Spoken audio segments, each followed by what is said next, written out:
ख्वाहिशों में रखते हो तमन्ना फूलों की, तो कांटों को देखकर रास्ते बदलते क्यों हो। और ख्वाहिशों को चाहते हो हकीकत में बदलना, तो इन दर्द भरे रास्तों से गुजरते क्यों नहीं हो।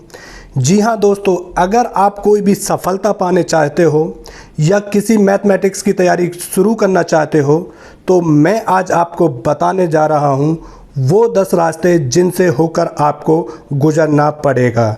जी हाँ, वो 10 रास्तों से अगर आप होके गुजरते हो तो आप अपनी मंजिल को, अपनी सफलता को बहुत ही कम समय में अचीव कर सकते हो।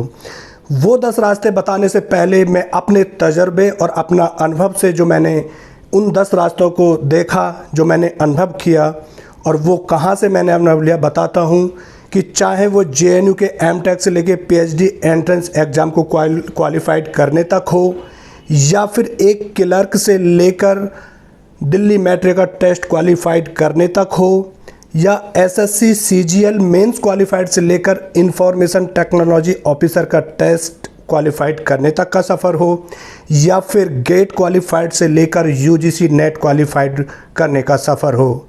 और 4 साल SSC और बैंक PO के लिए दिल्ली के एक बड़े कोचिंग सेंटर में मैथमेटिक्स पढ़ाने के बाद मैंने वो अनुभव किया कि वो 10 रास्ते कौन से हैं जिनसे किसी भी स्टूडेंट को होकर गुजरना पड़ेगा।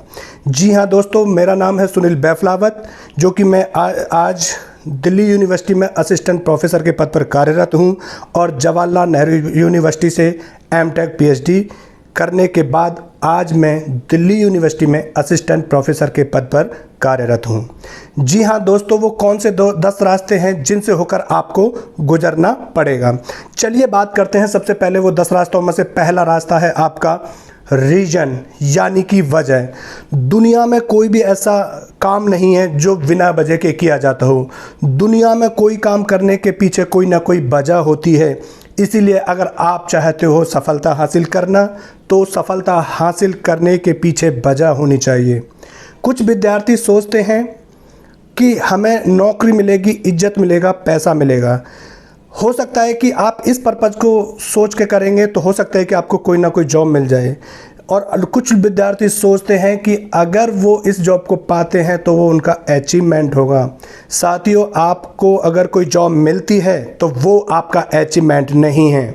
अचीवमेंट वो है जो आप सोसाइटी को रिटर्न करते हो, अपने परिवार को जो रिटर्न करते हो, इस देश के लिए बदले में जो आप देते हो, वो आपका अचीवमेंट होगा। जी हाँ दोस्तों, देखिए इस सोसाइटी में, इस समाज में, इस देश में ऐसा कौन सा काम है जो आपको लगता है कि करना बहुत ज़रूरी है। उसको वजह बनाइए, उस वजह को पूरा करने के लिए अपनी मंजिल तय कीजिए। और जब आपके अंदर वो वजह होगी, वजह होने से किसी मंजिल को पाने के लिए, किसी सफलता को पाने के लिए एक जुनून की ज़रूरत होती है, अपने अंदर एक जोश की ज़रूरत होती है। और जब वो वजह होगी तो उसको वजह को हासिल करने के लिए आपके अंदर एक तड़फ होगी। जब आपके अंदर एक तड़फ होगी, वो वजह आपको तब तक चैन से नहीं बैठने देगी जब तक कि आप अपनी मंजिल को हासिल नहीं करने पाते। जी हाँ, वो वजह आपको तब तक नहीं सोने देगी, चैन से नहीं बैठने देगी जब तक कि आप अपनी मंजिल को हासिल नहीं कर लेते। जी हाँ दोस्तों, अगली बात करते हैं हम टारगेट फिक्स्ड, निर्धारित लक्ष्य। जब आप कहीं भी जाना चाहते हो, पहुंचना चाहते हैं, तो आपका लक्ष्य निर्धारित होना चाहिए। आपको पता होना चाहिए कि आप किस कॉम्पिटिटिव एग्जाम्स की तैयारी करने जा रहे हो, आपकी मंजिल क्या है। जब आपको मंजिल का पता होता है तो आपको उस मंजिल तक पहुंचने वाले रास्ते आसानी से मिल जाते हैं। जी हाँ दोस्तों, जब आपको पता होगा कि आप किस कॉम्पिटिटिव एग्ज़ाम्स की तैयारी कर रहे हैं, तो उसको पास करने के लिए पूछे जाने वाले क्वेश्चन, उनका स्तर आपको आसानी से पता चल जाएगा और आप उस सफलता को आसानी से हासिल कर लेंगे। क्योंकि हर मंजिल तक पहुंचने वाले रास्ते अलग अलग होते हैं, वैसे ही हर कंपटीशन में पूछने वाले जो क्वेश्चंस होते हैं, उनका पैटर्न, उनका तरीका भी अलग अलग उन कंपटीशनों पर डिपेंड करता है जिनमें कि वो पूछे जाते हैं। तो इसके बाद अगला पॉइंट आता है आपका फियर फ्री या कॉन्फिडेंस, भयमुक्त या आत्मविश्वास। आपका जब कोई भी कंपटीशन की आप तैयारी करने जा रहे हैं तो आप में और आपकी सफलता के बीच का जो डिफरेंस होगा, जो फासला होगा, वो आपका डर होगा। जी हाँ, आप में और आपकी सफलता के बीच की जो खाई है वो आपके डर पर निर्भर होती है। आपका डर जितना अधिक होगा, आपकी मंजिल आपसे उतनी अधिक दूर होगी। आपका डर जितना कम होगा, आपकी मंजिल आपके पास उतनी पास होगी। जी हाँ दोस्तों, अगर आप चाहते हो कि सक्सेस होना है तो आप सबसे पहले अपने अंदर के डर को निकाल फेंकिए। तुमसे नहीं हो पाएगा ऐसे बोलने वाले दोस्तों को अवॉइड कीजिए, और तुमसे नहीं हो पाएगा, तुम नहीं कर सकते, ऐसे विचारों को निकाल फेंकिए। हम दोस्तों से पूछते हैं कि मेरा सिलेक्शन होगा कि नहीं होगा। भाई, दोस्त को क्या पता कि मेरा सिलेक्शन होगा नहीं होगा। खुद से पूछिए कि मेरा सिलेक्शन होगा कि नहीं होगा। इस एग्ज़ाम को पास करने के लिए क्या पढ़ना चाहिए था, क्या सिलेबस था, मैंने क्या पढ़ा, कितना कवर हुआ, कितना छूट गया, अभी क्या और करना बाकी था, उसको खुद से पूछिए। हमने जो गलतियां की हैं उन गलतियों को ढूंढिए, उन गलतियों को सुधार कीजिए कि एग्ज़ाम की तैयारी के लिए कौन सी ऐसी चीज़ है जो हमसे छूट गई, उस गलती को सुधार कीजिए। दबाव अपने ऊपर कभी भी हावी नहीं होने दें। जी हाँ दोस्तों, अपने अंदर कभी भी कोई दबाव अपने ऊपर हावी ना होने दें। अपनी स्ट्रेंथ को पहचानिए, और स्ट्रेंथ को पहचानने के बाद अपने टारगेट को अचीव करने के लिए जो क्वालिटी होनी चाहिए उस क्वालिटी को अपने अंदर डेवलप कीजिए। और जो लोग सक्सेस हो चुके हैं उन सक्सेस हुए लोगों के इंटरव्यू पढ़िए और अपने आप से कहिए कि जब ये कर सकता है तो मैं क्यों नहीं कर सकता। जब आप इस तरह से कहेंगे तो अपने आप ही अंदर के हार्मोन्स आपके जागेंगे और आप तैयारी करने के लिए एक आपके अंदर अलग ही जोश होगा। जी हाँ दोस्तों, कभी भी किसी पर भी कितना भी अच्छा दोस्त हो उस पर कभी भी डिपेंडेंट मत रहिएगा, क्योंकि दूसरे पे डिपेंडेंट होने के बाद हम कमज़ोर हो जाते हैं। अपने काम को खुद करना सीखिए, खुद जानिए, और सेल्फ कॉन्फिडेंस होना अपने आप में बहुत ही ज़रूरी है। जी हाँ दोस्तों, उसके बाद नंबर 4 पे आता है प्लान इम्प्लीमेंटेशन। जी, योजना कार्यान्वयन। योजना सभी बनाते हैं, प्लान सभी बनाते हैं, जानते भी सभी हैं, लेकिन धरातल पर इम्प्लीमेंट कोई नहीं करता। आपने जो प्लान बनाया है उस प्लान पर अमल कीजिए, उस पर स्ट्रेटजी बनाइए और उस स्ट्रेटजी पे काम करना स्टार्ट कीजिए। कभी किसी की होड़ मत कीजिए। सभी की अपनी स्थिति होती हैं, अपनी परेशानी होती हैं, और सभी की अपनी परिस्थितियां होती हैं। सबकी अलग अलग जिम्मेदारियां होती हैं, रेस्पॉन्सिबिलिटी होती हैं। आपको सेल्फ स्टडी करनी है या कोचिंग करनी है, उसको आप अच्छे तरह से सोच समझ के डिसाइड कीजिएगा। ऐसा नहीं है कि जो सेल्फ स्टडी करते हैं उनका सिलेक्शन नहीं होता, उनका भी सिलेक्शन होता है, और जो कोचिंग नहीं करते उनका भी होता है, और जो कोचिंग करते हैं उनका भी सिलेक्शन होता है। आप जो भी फैसला ले रहे हैं सोच समझकर उस पर भरोसा कीजिए, उस पर कॉन्फिडेंस रखिए कि इस रास्ते से हमारा सिलेक्शन हो जाएगा। अगर आप फ्री कोचिंग करना चाहते हो तो यूट्यूब पे इतने सारे ऑनलाइन लेक्चर होते हैं जो आपकी पूरी की पूरी तैयारी फ्री करा सकते हैं। लेकिन आप वो छोटे वीडियो 10 मिनट या 15 मिनट का वीडियो में हो सकता है कि सबसे अच्छी ट्रिक हो, लेकिन वो आपका सिलेक्शन नहीं करा सकती। केवल ऑनलाइन पढ़ने जा रहे हो तो वहाँ से पढ़िए जहाँ पर आपके लिए पूरा बेसिक से लेके एडवांस तक जा रहा हो, और पार्ट वाइज पूरे लेक्चर की सीरीज चला रहा हो जो पूरा का पूरा कंपटीशन की तैयारी करा के पूरा सिलेबस को आपका कवर कराए। उसके बाद आप मटेरियल को अच्छे से कलेक्ट कीजिए। अच्छा, आप ज़्यादा बुक को कम बार नहीं बल्कि कम बुक को आप ज़्यादा बार पढ़िएगा। हम किस तरीके से पढ़ रहे हैं, हम कैसे पढ़ रहे हैं, हम क्या पढ़ रहे हैं, हमें और क्या पढ़ने की ज़रूरत है, इस पर हमेशा गौर करते रहिएगा। प्लान सभी बनाते हैं लेकिन अमल कोई कोई ही करता है, लेकिन जो प्लान पर अमल करता है वो लोग, वो विद्यार्थी अपना इतिहास खुद रचते हैं। जी हाँ, उसके बाद में अगला पॉइंट आता है हमारा नोटबुक जिसको हम हिंदी में कहते हैं स्मरण बुक। जब भी आप कोई चैप्टर पढ़ते हैं, उस चैप्टर के बेसिक से लेके एडवांस तक जो फॉर्मूले, जो ट्रिक यूज होती हैं, उन फॉर्मूले, उन ट्रिक की एक नोटबुक बनाइए, सब्जेक्ट वाइज बनाइए, चैप्टर वाइज बनाइए और उनको हिंट में अपनी लैंग्वेज में अपने समझ अनुसार उनको बनाते चले जाइएगा। क्योंकि एग्ज़ाम टाइम पर आपको ज़्यादा बुक पढ़ने के लिए टाइम नहीं बचता, यानी कि कम समय में आपको ज़्यादा मटेरियल को कवर करने में, रिवाइज करने में, उसे देखने में, उसको आपका नोटबुक एक अहम भूमिका निभाता है। सारा मटेरियल आपका एक जगह कलेक्ट हो जाता है। जी हाँ, अगली बात आती है फास्ट कैलकुलेशन की। फास्ट कैलकुलेशन के लिए हम आपको बताते हैं कि फास्ट कैलकुलेशन आप कैसे करते हैं।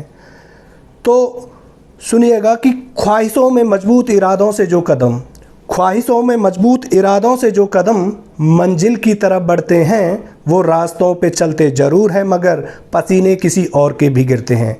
जी हाँ, आप रास्तों पे चलेंगे लेकिन आपके साथ पसीने हम भी गिराएंगे। हम बताएंगे कि आपको एग्ज़ाम में कैसे सक्सेस होना है, हम बताएंगे आपको कि किस तरह से तैयारी की जाती है, हम बताएंगे कि बेसिक से लेकर एडवांस तक किस तरह पढ़ाया जाता है। और हमारे साथ पसीना अगर कोई बहाता है तो आपके माता पिता और या भाई बहन, जो आपको वो रिसोर्स मेहनत करके आपको प्रोवाइड कराते हैं, जिसकी वजह से आप आगे बढ़ते हैं। जी हाँ दोस्तों, फास्ट कैलकुलेशन कैसे कर सकते हैं, उसको करने के लिए किसी भी एग्ज़ाम में कोई भी स्टूडेंट हर सवाल को या मैक्सिमम क्वेश्चन को सॉल्व कर सकता है, लेकिन सिलेक्शन सिर्फ उन्हीं विद्यार्थियों का या उन्हीं स्टूडेंटों का होता है जिनकी कैलकुलेशन फास्ट होती है, जो एक लिमिटेड टाइम में सबसे ज़्यादा क्वेश्चन सॉल्व कर लेते हैं।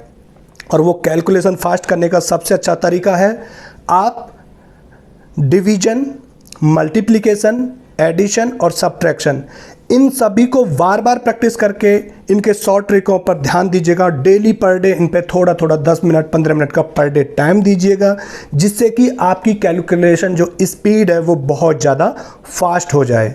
जब कैलकुलेशन स्पीड फास्ट हो जाएगी, बार बार रिवीजन करेंगे तो फिर कैलकुलेशन को आप अपने माइंड में करने की कोशिश कीजिएगा। जब बार बार करेंगे, माइंड में करेंगे, तो आपकी स्पीड इम्प्रूवमेंट होगी।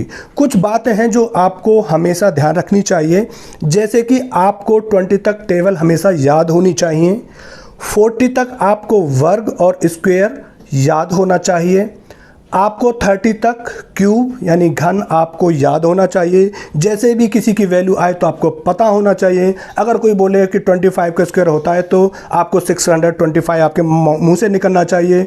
कोई आपको बोलता है कि 45 का स्क्वायर कितना होता है तो आपका 20-25 उसका आंसर होता है, ये आपका तुरंत निकलना चाहिए। इस तरह से आपको याद होना चाहिए। और इसके बाद जो अहम भूमिका निभाते हैं वो आपको होना चाहिए कि आपको फ्रैक्शन से परसेंटेज कैसे बदलते हैं और परसेंटेज से फ्रैक्शन कैसे बदलते हैं, जो इम्पोर्टेंट एग्जाम्स में पूछे जाते हैं, वो भी आपको याद होने चाहिए। जैसे कि अगर कोई आपसे कह दे कि 1/3 कितना परसेंट होता है तो आपका तुरंत आना चाहिए कि 33 सही 1/3% होता है। कोई आपसे बोल देता है कि 1/4% कितना होता है तो आपका पता होना चाहिए कि 1/4 बराबर 25% होता है। कोई कहे कि 1/4 का मतलब क्या होता है, 1/4 का मतलब यानी कि 25% हो गया। अगर कोई कहे कि 1/5 का मतलब क्या होता है तो आपको पता होना चाहिए कि 20% होता है। कोई कहे कि 1/6 का मतलब क्या होता है तो आपका पता होना चाहिए कि 16 सही 2/3% होता है। अगर कोई कहे कि 1/7 का मतलब क्या होता है तो आपका तुरंत पता होना चाहिए कि 14 सही 2/7 होता है। अगर कोई कहे 1/8 का मतलब क्या होता है तो आपको पता होना चाहिए 12 सही 1/2% होता है। अगर कोई कहे कि 1/9 का मतलब क्या होता है तो आपको पता होना चाहिए कि 11 सही 1/9% होता है। और अगर कोई कहे कि 1/11 का कितना परसेंट होता है, 1/11 कितना परसेंट होता है तो आपको पता होना चाहिए कि 1/11 का मतलब 9 सही 1/11% होता है। तो इस तरह से जो बेसिक चीज़ें जो किसी चैप्टर्स में एग्जाम में पूछी जाती हैं, वो बेसिक चीज़ें वो आपको कैलकुलेशन में फास्ट करने में मदद करती हैं। ये सब आपको हमेशा याद होनी चाहिए। इसके फॉर्मूले, इसके ट्रिक आप चाहो तो अपनी दीवार पर, अपने कमरे में, अपने स्टडी रूम में लिख के रख सकते हो। इसके बाद हम साथियों आगे बढ़ते हैं बेसिक टाइप्स ऑफ क्वेश्चंस। तो बेसिक टाइप्स ऑफ क्वेश्चन में क्या होता है कि आप जो भी चैप्टर पढ़ रहे हो, ध्यान दीजिएगा बेसिक टाइप्स ऑफ क्वेश्चंस में ध्यान दीजिएगा कि बेसिक टाइप्स यानी कि बुनियादी अवधारणाएं होती हैं। यानी कि बेसिक कॉन्सेप्ट किसी भी चैप्टर का बेसिक शुड बी क्लियर्ड, एकदम क्लियर होना चाहिए। यानी कि किसी भी चैप्टर का जब आप स्टार्ट कर रहे हो, उस चैप्टर को पढ़ने के साथ साथ आपके बेसिक्स जो कॉन्सेप्ट होते हैं वो एकदम क्लियर होना चाहिए। क्योंकि अगर आपका बेस मजबूत है, जैसे एक इमारत का जो बेस अगर मजबूत होता है तो वो इमारत कितनी भी ऊंची बना सकते हो, मजबूत बन सकती है। जैसे ही अगर आपका बेस स्ट्रॉन्ग है, मजबूत है, तो आपकी सफलता की इमारत उतनी ही मजबूत और उतनी ही ऊंची होगी। जी हाँ, इसके बाद में आपका अगला पॉइंट, 8वां पॉइंट आता है types of questions. Type of questions यानी प्रश्नों के प्रकार। जी हाँ, किसी भी चैप्टर का बेसिक कंप्लीट होने के बाद, बेसिक्स जो कॉन्सेप्ट है उसको क्लियर करने के बाद आप देखिए कि उस चैप्टर से कितने टाइप के मैक्सिमम क्वेश्चन किसी भी एग्जाम्स में पूछे गए हैं या पूछे जा सकते हैं। उन क्वेश्चनों के टाइप्स को आप देखिए और बार बार प्रैक्टिस कीजिए, और तब तक प्रैक्टिस कीजिए जब तक कि आपकी जो गलती होने के चांस हैं वो चांस ख़त्म ना हो जाएं। और वो क्वेश्चन आपको कहाँ से मिलेंगे? आप प्रीवियस ईयर्स के एग्ज़ाम्स के क्वेश्चन उठाइए, उनके पेपर देखिए, उन पेपर से आपको क्वेश्चनों के प्रकार मिलेंगे। जी हाँ दोस्तों, उसके बाद में जब करेंगे तो उनकी बार बार आप प्रैक्टिस करते रहिएगा, अपनी आदत बना लीजिए। और नंबर 9 पे आता है आपका रैंकिंग इंक्रीज, यानी कि रैंकिंग में वृद्धि। रैंकिंग में वृद्धि करने के लिए आप सभी को प्रीवियस ईयर के क्वेश्चंस सॉल्व करने की ज़रूरत पड़ती है। आप प्रीवियस ईयर के क्वेश्चन सॉल्व कीजिए, उनको तब तक कीजिए जब तक कि आपके गलती होने के सारे चांस ख़त्म ना हो जाएं। बार बार सॉल्व कीजिए, प्रैक्टिस सॉल्व कीजिए, और उसके बाद फिर अंत में आप क्या काम करेंगे? मॉक टेस्ट दीजिए, बार बार मॉक टेस्ट दीजिए। और जब बार बार आप मॉक टेस्ट देंगे तो उससे क्या होगा? आपका इंक्रीज होगी, रैंकिंग इंक्रीज होगी। और जब आप प्रैक्टिस सेट सॉल्व करते हैं तो घड़ी लगा के कीजिए, टाइम लगा कर कीजिए, मोबाइल फ़ोन वगैरह सभी को साइलेंट करके रख दीजिएगा, और एक इसी तरह से दीजिए जैसे आप किसी कॉम्पिटिटिव एग्ज़ाम्स में बैठे हुए हैं। और जब आप मॉक टेस्ट बार बार देते रहेंगे तो आपकी रैंकिंग इंक्रीज होगी और आपका कॉन्फिडेंस भी इंक्रीज होगा। आपका खुद में आप महसूस करोगे कि आप में एक कॉन्फिडेंस अलग ही होगा। और सबसे अंत में अगली बात आती है आपकी कंसंट्रेशन। जी हाँ, किसी भी मंजिल पर पहुंचने के लिए, कोई भी टेस्ट क्वालिफाइड करने के लिए कंसंट्रेशन आपकी एक अलग भूमिका निभाता है। और जब तक आप अपनी मंजिल पर पहुंच नहीं जाते, अपने प्लान में कामयाब नहीं हो जाते, तब तक सोशल मीडिया से आपको दूरी बना के रखनी चाहिए, पार्टी या दोस्तों से दूर रहने चाहिए, और कम से कम दोस्त बनाइए उस दौरान, सिर्फ केवल वही उसी टाइप के दोस्त की जो आपको उस कंपटीशन से रिगार्डिंग इन्फॉर्मेशन दे सकें, उस कंपटीशन से रिगार्डिंग आपको कुछ भी जानकारी प्राप्त हो सके। और उसके बाद कंसंट्रेशन बनने के बाद फिर वो दूर दूर नहीं, जब आपकी मंजिल आपके हाथ में होगी तो वो 10 पॉइंट हमेशा याद रखिएगा कि सबसे पहले आपकी वजह होनी चाहिए, टारगेट फिक्स होना चाहिए, फियर फ्री होना चाहिए, और मतलब कॉन्फिडेंस होना चाहिए। चौथे पे आता है प्लान इम्प्लीमेंटेशन होना चाहिए। 5वें नंबर पे आता है आपकी नोटबुक बनी होनी चाहिए। 6ठे पे आपका फास्ट कैलकुलेशन होना चाहिए, और 7 पे आपका बेसिक कॉन्सेप्ट होना चाहिए, और 8 पे आपका टाइप ऑफ क्वेश्चंस पता होना चाहिए, और उसके बाद आपको रैंकिंग इंक्रीज होनी चाहिए, और फिर आपका कंसंट्रेशन। आपने अगर ये 10 रास्ते कर लिए तो मैं ये गारंटी के साथ कह सकता हूँ कि कोई भी मंजिल हो, कोई भी कंपटीशन हो, आप उसको बहुत कम समय में अपने उस मंजिल तक पहुंच सकते हैं। और या मैं ये कह सकता हूं कि किसी मंजिल पर पहुंचने के लिए ये 10 पॉइंट आपको पास करने पड़ेंगे, ये 10 पॉइंटों से होकर आपको गुजरना पड़ेगा। और लास्ट में मैं इतना ही कहना चाहता हूं कि माना कि ज़िंदगी की राह आसान नहीं है, माना कि ज़िंदगी की राह आसान नहीं है, चाहो अगर मुस्कुराना तुम तो इतना भी मुश्किल नहीं है। आ जाएं अगर ज़िंदगी की राह में मुश्किलों के पहाड़, तो पत्थरों को काट के माजी बनना भी मुश्किल नहीं है। Thank you.